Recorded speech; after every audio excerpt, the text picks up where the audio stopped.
Hey everybody, I want to go over Tuesday, September 9th pre-market earnings releases. We are going to start with ticker CNM. They are rated a 4 out of 10. We have their strikes as 70 on the call and 62.5 on the put. It's a fairly large trade. I actually did not place this as an earnings trade. Instead, I did a short put at, I believe the strike is 70 for, I think it was $85 or 0.85 premium. So the average price per share is going to be $59.15 if it did get triggered in.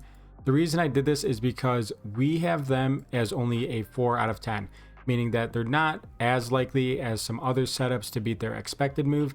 And because of that, I felt that because this was far outside of the strangle box that I typically would use, that this would be a safe trade to place as a short put.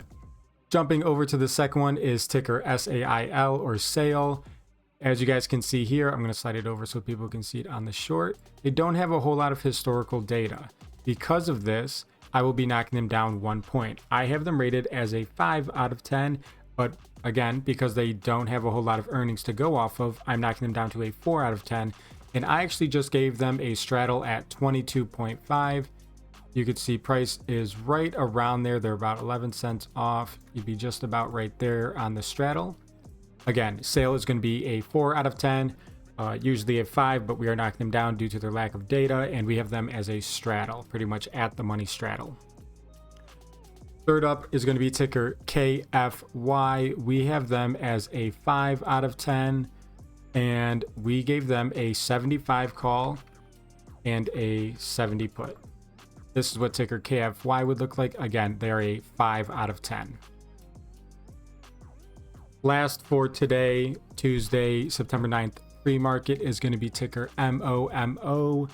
Again, this is an ADR just like, I believe it was ticker NIO. ADR just means American Depository Receipt. It is a foreign company trading in US dollars on a US exchange. That's all that means.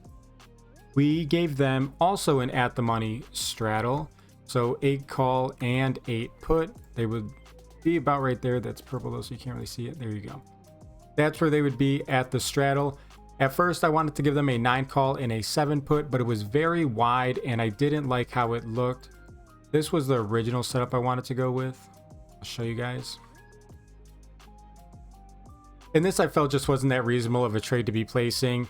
And the price would struggle to reach either leg according to our historical data. So instead, I just wanted to give them that at the money straddle, 8 call, 8 put, and they are rated a 3 out of 10. Thank you guys for watching. I hope you enjoyed. Stay tuned for the remainder of the week as we continue to go through more earnings setups.